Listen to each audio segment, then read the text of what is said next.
Konrad. Yes.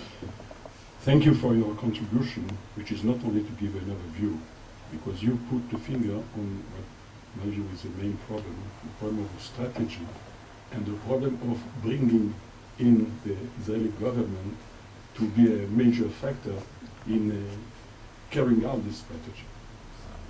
I think that never I dealt with this issue with the government several years, trying to convince the government to have some kind of framework to address the issue of anti-Semitism. Generally, it was not perceived as an important issue. Can you be heard in the back there? Speak a little bit more in the microphone. I'm sorry. Well, I'm sorry. there's a People problem. want to hear you. So now, in the last years, there is more awareness among the Israeli government regarding anti-Semitism. They now understand that it does concern them, mostly because the Jewish people is raising the issue. Not so because it's perceived as a strategic issue for Israel and for the Jewish people at large. So there is a lot of work to do here. But your contribution today is that you suggest a strategy. There is no strategy. The only strategy in the last years was to report, was to show indicators of how anti-Semitism is going down, and so on. And you show by yourself that the kind of indicators cannot reflect properly what is at stake, really. So I think that there is a lot of work to be invested in order to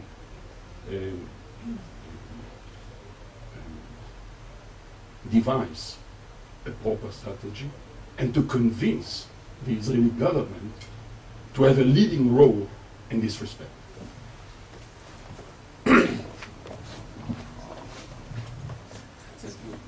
My name is Professor Julian Bauer.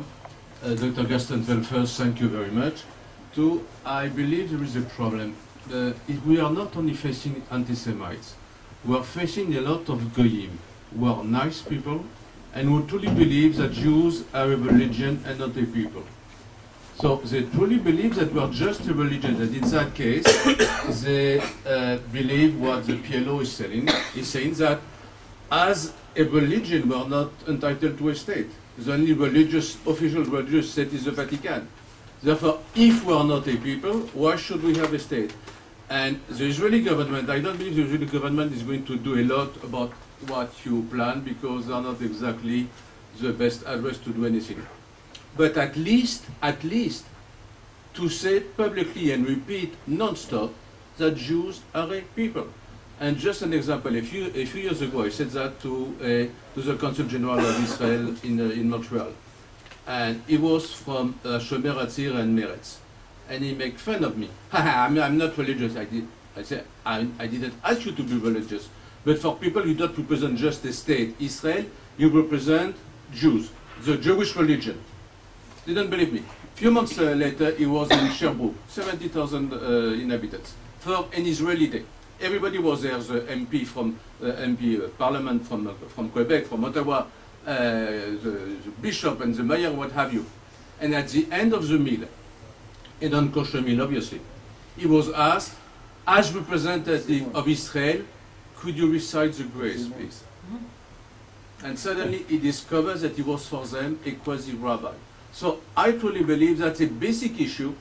It's a non-political one. There is no difference between Avoda and Likud. To just say what we know, but that the most goyim don't know, that we are not only a religion, but also a people. Can I just get an indication, anybody else who wants to ask questions, because we're going to bring it to an end? Any other questions after this? There'll be Judge Bach, all right, please.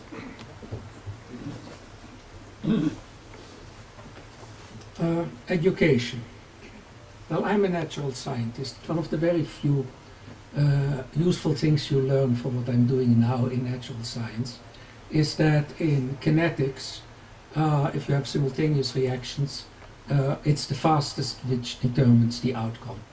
Education is necessary, it's exceptionally expensive, and it takes a long time. in strategy today, you have to go, and I have, in one of my projects, which I'll say a word, I have brought it to the absurdity. I am in favor of low investment, high return. I worked my whole life as an economist, and that is my strategic approach. One of my projects does exactly that. My so-called bad news project lists every day, started with the Netherlands, lists every day 3 or 4 negative items on the Netherlands on my blog. I take them from the mainstream papers. If you list them under each other, if you see 5 of them, your opinion on a country on which you probably can only write 100 words changes very, very rapidly. Now, this blog, in which I have invested a few €100 on it, has been written in newspapers which have millions of readers. I'm regularly on all kinds of Jewish and non-Jewish radios in a variety of countries. There are 10 blogs up in 10 different countries showing bad news about Norway, Sweden, Finland, Mexico, Los Angeles. What else do we have? France, Germany in German, and I get additional applications. So that is the extreme other side of the education. You show people a mirror. Look what your country is. And believe me, if you read the 350 items I have up on the Netherlands, you really wonder how that country at all hangs together. So that is the best argument there is in order to educate quick. I can say on Dutch radios, because they ask me nasty questions, I can say to them how corrupt their media are. I said to a Dutch journalist of the most anti-Israeli left liberal paper, look, it's very, very simple. If I want to write an article in your paper, it costs me 2 days to write an article, and then you will not publish it. Now, you are calling me in your time. I tell you what I think about your paper, which was at the origin of my blog. If you publish good things about me, the better. If you publish bad things about me, I still get publicity for your few 100,000 readers. And if you, as a result of this telephone conversation, don't publish anything, I'll still make your case that you approached me and didn't publish anything widely available. So I win all ways. And look, I'm not against education, but look, if you put $5 million in a professor of Israel studies in a campus, that will give you few students, a huge financial commitment, a good feeling, and this is huge investment, low return. We are a small people. For us, the priority has to be low investment, high return. Yohanan, look, I agree with you. I understand that if you couldn't change the Israeli government, I also won't be able to. Look, Julian, as far as these issues are, obviously it varies from country to country. You can say these things, but they are small issues in a very, very wide framework. You touch upon something which is that at a certain moment the minority narrative becomes a majority narrative. At a certain, look, Palme, who was a notorious anti-Semite, which he was hiding under anti-Israelism, Palme could not say every day that the Jews were Holocaust inverters, because at that time you still got major criticism. When he sent his deputy foreign minister to Israel and he said, the Israelis kill Palestinians and what the Palestinian terrorists do is, what the Palestinians do is insignificant, that still created huge reactions in the Swedish press. Today you can see that in the Swedish press because these people have swung. They are now the majority narrative. This is the common narrative. You can today be a journalist reporting from here without having to tell anything about the Charter of Hamas, without having to tell anything about calls for murder, the education of small children for murder. They have swung the majority because also we have been verbal vegetarians. Not saying we could have We could have held the fortress because we have major forces against us.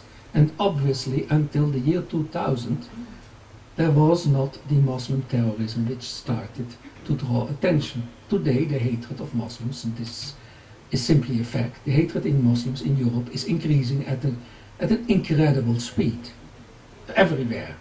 And that, of course, is not something we should be happy about, because it increases hatred in society in general, but it is certainly something which gives us, in the more moderate parts of that, opportunities. And we cannot, if you do a strategy, and I've been a strategist my whole life, you focus on a few number of points. Your point is a valid point, but you cannot make this as the central point, which is you have to go on low investment, high return, two issues which give you a high multiplier and which can be done by very few people. Judge Bauer. Good. Gabriel Bach, I first of all want to join all those who thank you for your illuminating lecture. I've got two small questions and a remark. You mentioned something about Israeli academicians who sort of asked for a boycott. I know that there are academicians from Israel who criticize Israel. In England and other places I've heard that, but I've never come across a case where they actually asked for a boycott. Have there been cases like that? And that I've never come across, because that really should be given publicity if there was such a thing. Also, when you say to unite our non-Jewish friends, that sounds very good, but I mean, how does one actually do this practically? I just want to tell you, isn't one of the things that we should do is to try, when you speak about news media, in other countries, of course, if we can, but first of all, our own news media, because that is a chain reaction, because people feel if that's the way the Israeli television and radio react now, why should we be different? And sometimes I think it's, I mean, you know, after the 6-Day War, I invited all the judges and the attorneys from Gaza to come to Israel to speak to Israeli and judges and attorneys, not to speak about politics, but things of common interest, fighting drugs and fighting violence and protecting women and so on. I thought some would come, some would not. They all came here in Shorish, and there was a wonderful atmosphere. They all invited me to come to their homes and so on in Gaza. And I asked, I thought the news media would be interested. So I called them. So they said, well, the moment they start throwing chairs and tables, then call us, because otherwise the Israeli press is not interested. I got in the United Nations, said you're a masochist, that you're prepared to represent Israel. I managed to get a majority for Israel. I was congratulated by our foreign minister. Here they said, the Israeli public only want to hear when Israel is censured. They're not interested to hear if Israel is applauded. So I just come back from Japan. I mean, when you say friends, they have a group of Protestants, friends of Israel. They put up a museum, a Holocaust museum in the name of Anna Frank. They asked me to inaugurate that. And before that, so they brought from Holland roses from the garden of Anna Frank, and they asked me to plant a tree next to them, and they asked me to give a lecture in Kyoto. I thought there would be 20, 30 people. I came in, there were 2,000 Japanese, amongst them 300 children, beautifully dressed. The moment we came in, they all got up, and in perfect Hebrew they sang Hevelu Shalom Aleichem, which was really something remarkable. But that's something that people think that here, I think wrongly, are not interested. You spoke about Palestinian suicide bombers. I don't know. I'll never forget. You know, there was. You remember there was a young Palestinian who blew himself up, killing in a school in a bus for Israeli school children, and killing himself and some others. And on the evening after that, there was the mother of that boy, of that Palestinian, appeared on television. And she said how proud she was of her son. She only wanted to add that 3 weeks ago, he told her that he intended to do that, and then he said he had some doubts and he wanted to discuss it with his father. And she said, I forbade him to speak to my husband because I thought he might influence him not to do it, and therefore I told him I will never speak to him again if he speaks to his father, and so on. Now, that is something that was shown only once. If that was shown, I mean, on the other hand, if an Israeli soldier would slap the face of some little Arab boy who threw stones at him, that would be shown every hour, again and again and again and again. Now, I only say that if that is the way our news media react, I mean, it's not surprising that that will be the influence in other places like that. Shouldn't we somehow really concentrate to try to influence our own news media to in addition to the negative things, to put a little bit more stress on the positive things. Just last thing, I've just come back a week ago from Germany, in the place where they said there were so many neo-Nazis. They have a parliament, a Landtag, in the capital of Sachsen-Anhalt. And they decided every year they will have in their parliament a day on the Holocaust, and to denounce the Holocaust and their sympathy for us. On that day, which they had, and they asked me to give the central speech in their parliament. I thought I was dreaming. I came in there, they all got up, 150 people, and all gave me for 4 or 5 minutes a standing ovation, which I'm sure was some sympathy for us. And the same evening, they had a museum against anti-Semitism, against anti-Israelism, against anti-Zionism. Again, that is something that if that was reported here with a little bit of more stress, or try to sort of show that somewhere else, that would have, if not a direct, at least indirect or partial influence on the news media everywhere. And I ask you whether we shouldn't concentrate a little bit also on that, in that direction. Thank you, Judge Bach. I must say, listening to you, I feel I'd like to get up and answer you, because I'm giving a paper on this the day after tomorrow on this very subject. Manfred, I'd like to ask you one question. No, I'm not going to. This is your day. I want to ask you one question. You talked rightly about strategies, and strategies, I think the most important aspect of strategies is to try to build new alliances and to get new people to work with us. We've lost what would be regarded as our traditional allies, many of the liberals, and as you rightly said, the social democrats that used to weep with us when there was Jewish blood flowing, etc., etc. It's a different ball game. Yet, if we look at the new allies, I think we've made considerable progress with groups such as the EU on the top levels, the OSCE, the resolution that you referred to today. What I find very interesting, though, is that one of the most important new allies which has emerged out of nowhere are the evangelicals. Yet, if you look at the conference that we're going to be having next week, that we're going to be attending, they've got a huge number of people participating, but I'll bet you that they don't have, at the most, 1 or 2 of those, and that these represent, even though in many respects they're not the most palatable for many Jews for different reasons, they nevertheless represent allies. Whatever the other agenda may be, they are allies, they are promoting.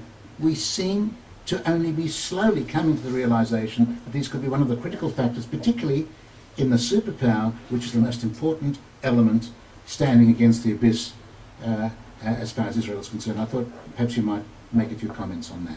The keynote speaker of last forum was a sheikh. We spend so much time on having dialogue with Muslims, most of whom, unfortunately, represent nobody except themselves, that just embodies what I'm trying to say. Okay, Manfred. Oh, I'm sorry, I didn't see it. Yes, please. Are you talking to me? Yes, I didn't see you before. Thank you. My name is Hannah Givon, and I just like to make a remark to you, that I am co-chair of the Unity Coalition for Israel, which is one of the groups of the Knesset Christian Allies Caucus, a very important group.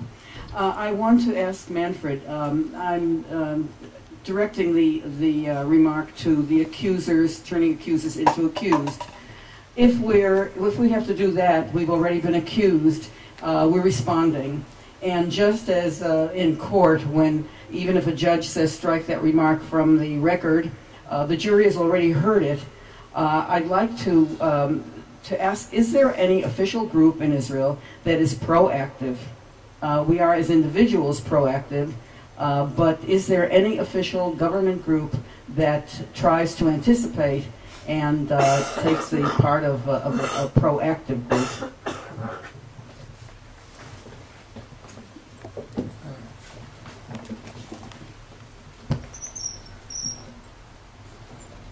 To Judge Bach, the strategists mean that you concentrate on a few things which are major, and from there the rest flows.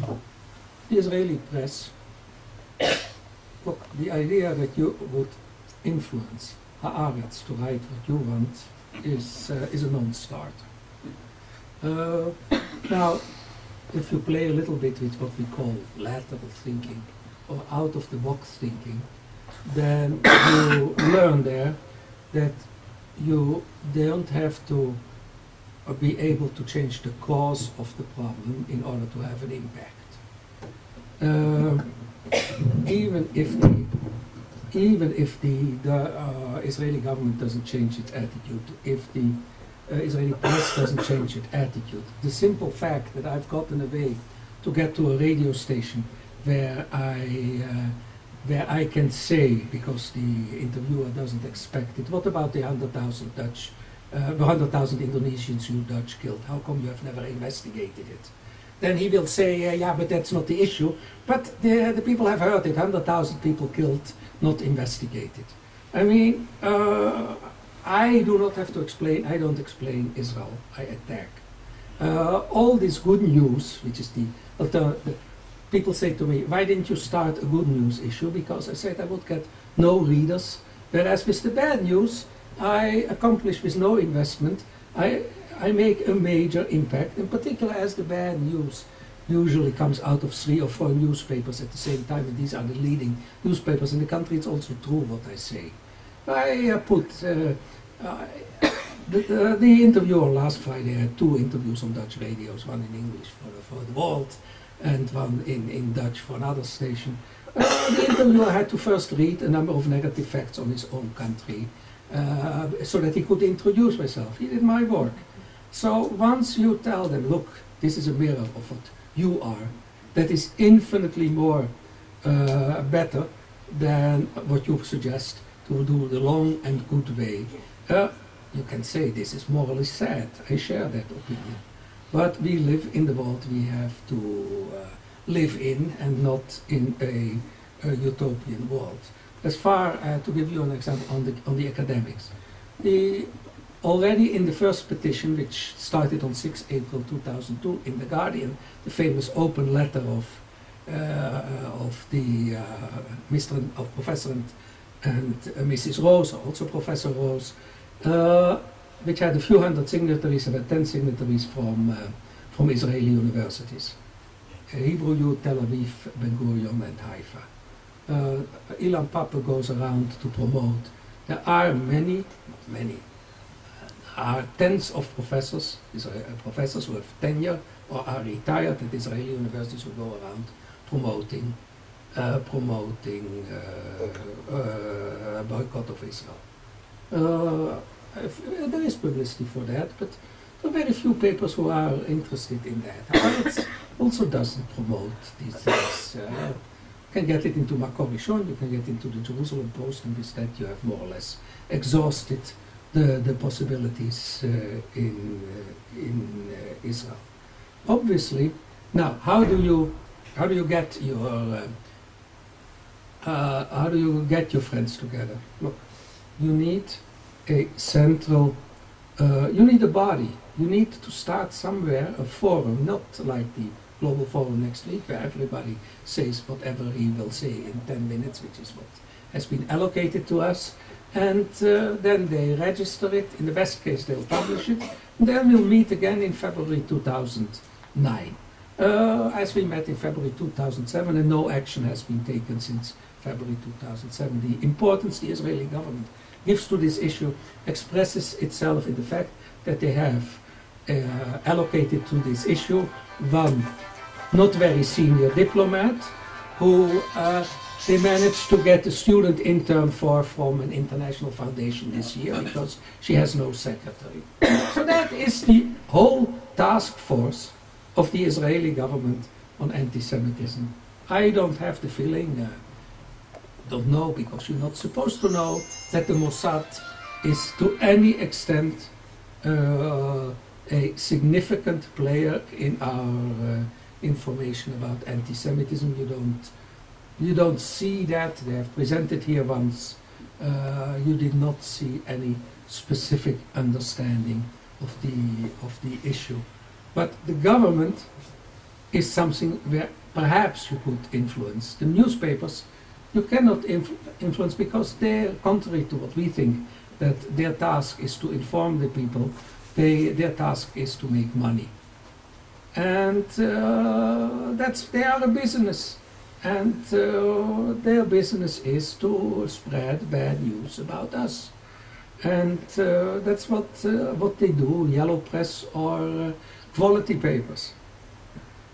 Obviously you're right on the evangelicals. They are one of our major allies, but it all hangs together. You have a government whose mind is not on this.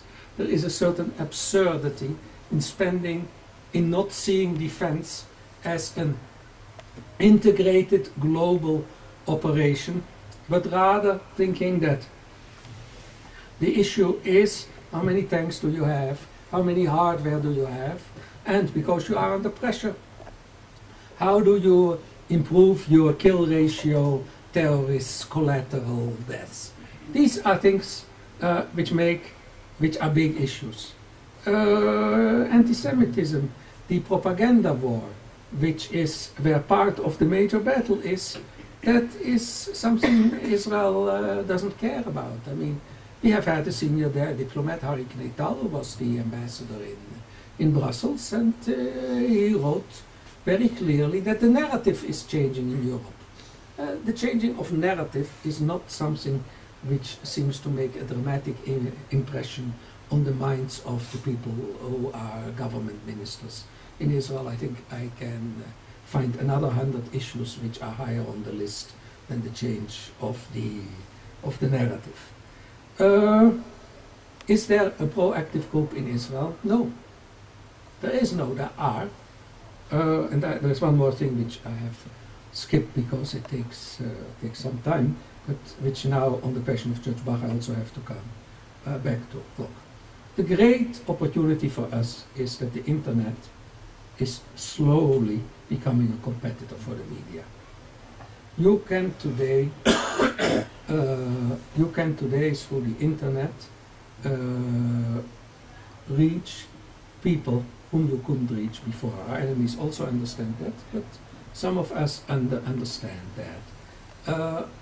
Look, a journal like Front Page Magazine, 5 days a week, prints material which no other paper, no mainstream paper will print on Muslim crime, on murderous Muslims in the United States, on the murderous attitude of Muslims internationally, on what goes on campus, on the flow of money. And it is read. I mean, this is a journal with 1 million, 2 million, 3 million hits a month. That are already figures. So it's not the hope, but this is one of the promising roads for the future. Look, I had no way to reach millions of people with the bad news ideas on the mainstream press. But through a blog, which costs nothing, and which is also not that dramatically bad, 1,000 hits a day, which is not bad, was the highest we ever had. But if, the moment the Miami Herald picked it up, suddenly you started to get reactions. Even Haaretz in English, which is a different paper than Haaretz in Hebrew, gave it a lot of publicity. And out of nowhere, in 3 months, 10 other people started to talk about their own country. Now you will find on the blog bad news about Norway, more negative things about Norway than have been written about that country accumulated in the press, in the world outside Norway in the last year, plus on television. So there are opportunities, but by classical thinking, saying that you will swing Amos Schocken, that is a non-starter. And that's about it. Thank you very, very much, Manfred. I think this has been a highlight of the lectures that we've been hearing, and we've been having many, many outstanding ones, but I'm sure I'm echoing the sentiments of all present when I say thank you very much and shkoyach.